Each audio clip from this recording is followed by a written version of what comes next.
Tulo ka mga OFW sa Surigao del Norte nakadawat ng cash assistance.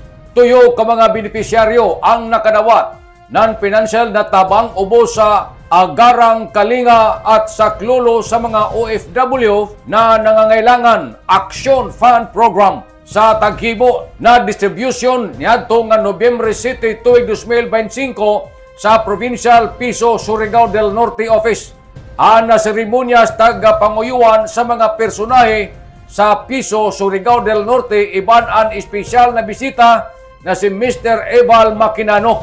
Ini isa ka bahin sa padadyon na paningkamot sa Department of Migrant Workers kun DMW sa paghasod nan mahinungdanon na reintegration support para sa mga overseas Filipino workers kun OFWs na nanguli balik sa nasod. Pinaagi sa Action Fund Program tagatagan ng oportunidad ang mga OFWs na makabangon pag-usab pinaagi sa agarang tabang pinansyal para nga masuportaran ang ila panginabuhi sa nanakalambuan pagkahuman sa ilang serbisyo sa gawas sa nasod.